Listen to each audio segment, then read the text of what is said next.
Preciosos irmãos e irmãs, nossa saudação no nome do Senhor Jesus Cristo.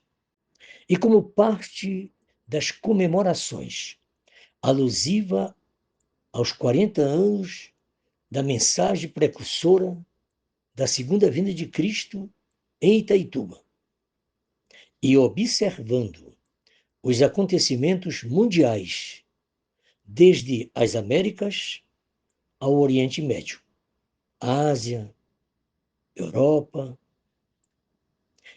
trago nesta hora uma mensagem subordinada ao tema divisão. Leia a escritura de Romanos capítulo 16, versos 17 a 18. E rogo-vos, irmãos, que noteis os que promovem dissensões e escândalos contra a doutrina que aprendestes. Desviai-vos deles, porque os tais não servem a nosso Senhor Jesus Cristo, mas ao seu ventre, e com suaves palavras e lisonjas enganam os corações dos simples. Pode-se dizer que divisão é separação, dissensão, discórdia, divisa, limite, falta de acordo, ação de dividir, linha de demarcação. A divisão é a causadora dos mais diversos conflitos, rebeliões e revoluções. É admissível que, em alguns casos, as revoluções no mundo têm sido benéficas, pois têm destronado muitos despostas, cruéis. Entretanto, não é assim no reino do Senhor, pois é um reino diferente, constituído pelo povo de Deus, que é uma obra espiritual. Por isso, nenhuma discórdia ou revolta no reino de Deus é legítima e nem pode ser abençoada. Deus jamais aprova divisão em seu reino. Contudo, não faltam homens inescrupulosos, inconsequentes, como Absalão. Homens jovens e rebeldes que, dizendo-se filhos, não perdem a oportunidade de atrair a atenção da igreja e do ministério com sorrisos buliçosos, com risadas à socapa e algum risinho discreto. Em outra ocasião, com sorrisos vivos e irônicos e, em outro momento, com um aceno conquistador e extrovertida diversão, tudo a fim de conquistar o rebanho alheio. Nestes 40 anos de mensagem, 55 anos de Transamazônica e 60 anos de ministério, tanto no Pará, na Amazônia, no Brasil e em 126 países, em 5 continentes.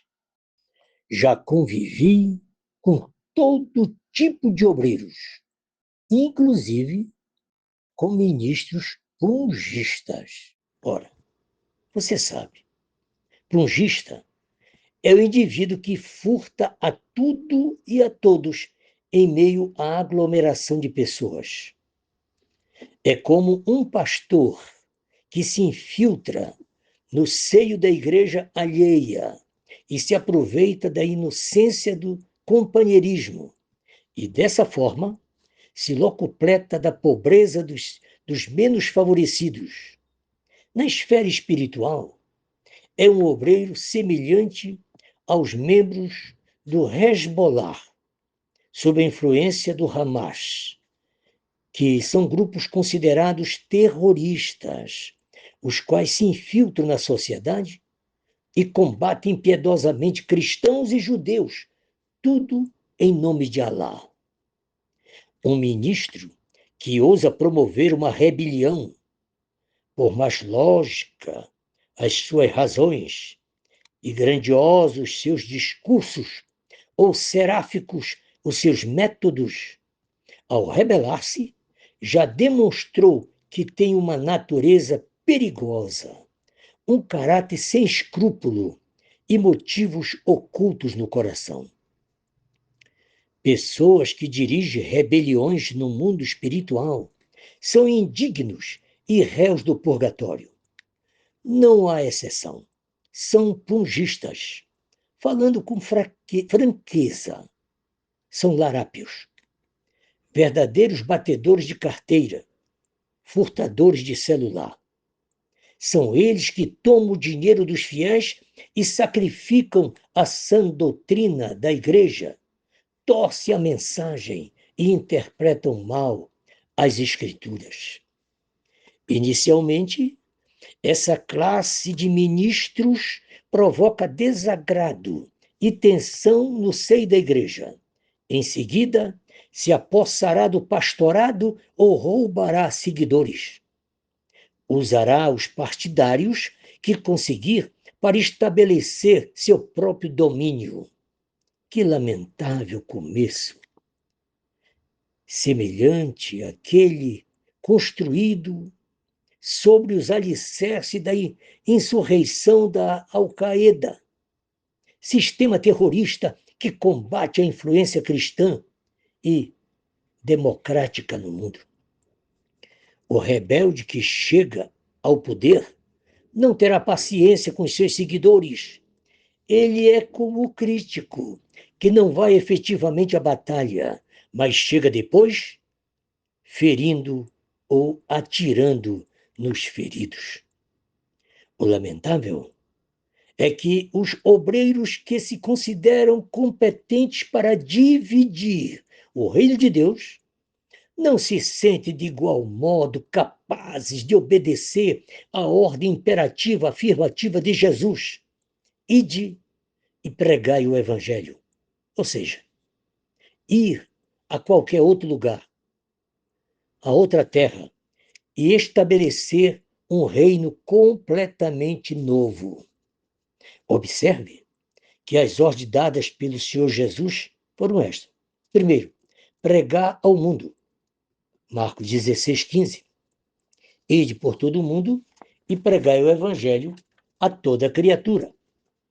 Basta possuir fé e sair para pregar em um continente para ter alcançado o mundo. Eu conheço um obreiro que já alcançou o mundo, pregando em 5 continentes. Uma verdadeira missão transcontinental resgate. Segundo, ensinar as nações. Mateus 28:19. Ide fazer discípulos de todas as nações, batizando-os. Ora, basta ter obediência e ensinar em um determinado estado ou província de um país para se ter alcançado aquela nação. Terceiro, testemunhar aos confins da terra. Atos 1:8.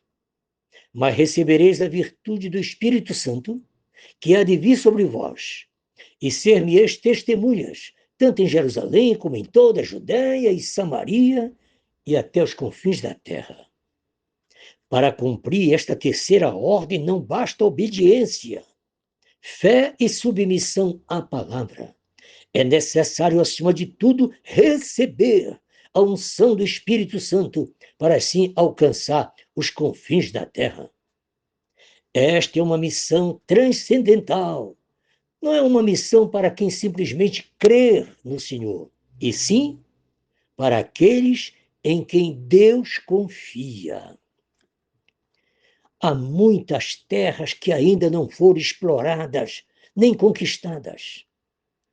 Há mais de 4 bilhões de pessoas que ainda não ouviram uma vez sequer o Evangelho. Existe muita gente em outros lugares, povos, nações e continentes, esperando para seguir um verdadeiro rei, um verdadeiro guia. Perguntaríamos, por que então os aspirantes a rei simplesmente não zarpam, silenciosos e sozinhos, e descobrem outro povo em outro lugar. E ali fundam o reino que imaginam. Por que estes não evangelizaram nas décadas de 60 e 70, durante as madrugadas, pelos becos, boates e bocas de fumo, as biqueiras? Por que não adentraram a Transamazônica em 1971, antes mesmo de ser inaugurada? Por que, na década de 70, não evangelizaram as aldeias, as vilas, e também de casa em casa, nos encachoeirados rios Tapajós, Xingu e Iriri? Por que não foram aos Estados Unidos em 1983 buscar a mensagem precursora para a igreja em Belém do Pará? Por que não foram ao Nordeste brasileiro em 1997 e, em missão resgate, evangelizaram e estabeleceram tabernáculos em Pernambuco, Alagoas e Maranhão? Por que não foram ao sul do Brasil em 1998 e, em missão pioneira, construíram templos e edificaram igrejas em Florianópolis? E por que, em missão transcontinental, no final do século passado, não foram à Europa, à Ásia, à Oceania e à África, e ali estabeleceram obras? Não, não. Ao contrário, para eles é mais cômodo invadir, dividir e destruir a obra. Eles preferem enganar, lesar e furtar as ovelhas de outro pastor. Parece que eles precisam apenas de alguns seguidores previamente moldados a seu gosto, a sua imagem e a sua semelhança, treinado nas cavernas da revelação revolucionária para implantar o terror, a guerrilha e o pânico generalizado entre os eleitos. Convém observarmos que o ministério é como o poder político. Atrai o fascínio das massas, desperta a ambição dos palacianos, provoca o alívio dos maldizentes, incita a hostilidade dos arrivistas, esporeia a revolta dos prejudicados, como também amedronta os fracos, acobarda os pusilânimes e destrói os incapazes.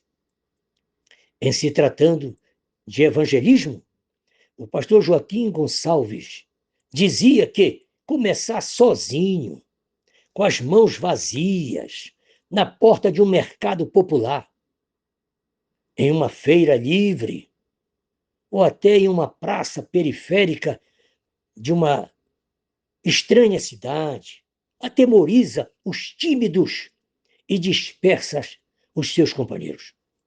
Realmente, iniciar uma obra, seja um povoado à margem de uma rodovia movimentada, ou de uma currutela à margem de uma estrada poeirenta ou lamacenta, ou mesmo em uma aldeia, ou em uma área ribeirinha, amedronta os irresolutos e afugenta até os melhores homens. Estes últimos recuam, retraem-se, abichornam-se, escondem-se, cachapam-se e afastam-se ante a dificuldade, embargo ou oposição.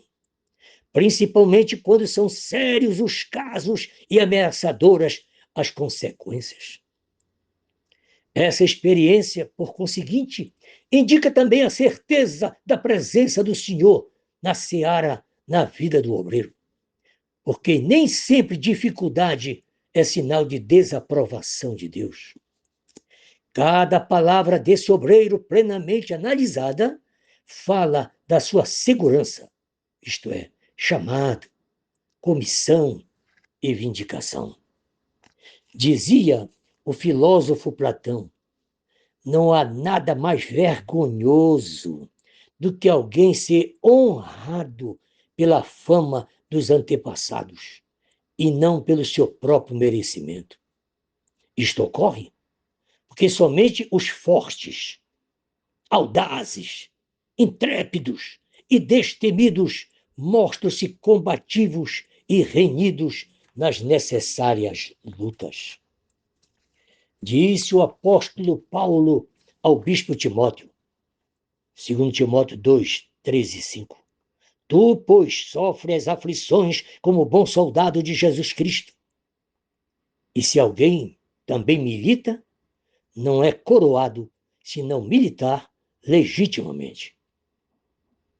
As Escrituras dizem que aspirar ao ministério é um excelente desejo. Porém, o aspirante deve saber esperar o tempo de Deus. Isaías 28, 16. Aquele que crer, não se apresse.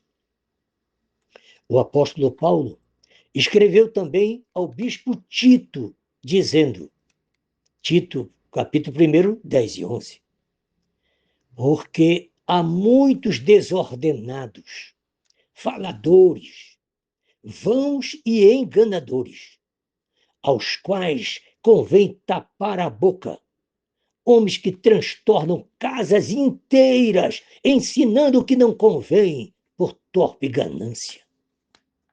Estes são ministros que, em vez de unirem as famílias e edificarem a igreja, causam mais discórdia e divisão na obra. 2 Timóteo 2,17. As palavras destes obreiros roerá como gangrena.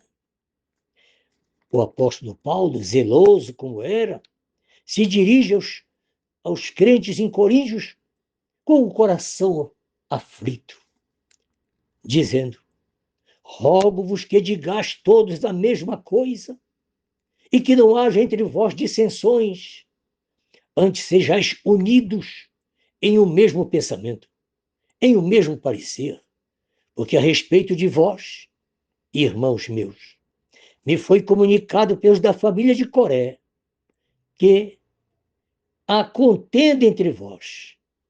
Quero dizer com isto que cada um de vós diz: eu sou de Paulo, eu sou de Apolo, eu sou de Cefas e eu sou de Cristo. Infelizmente, essa política da igreja gera crentes e obreiros desordenados. Que Deus, na sua infinita misericórdia, possa cuidar de todos nós. Deus vos abençoe. Deus vos abençoe.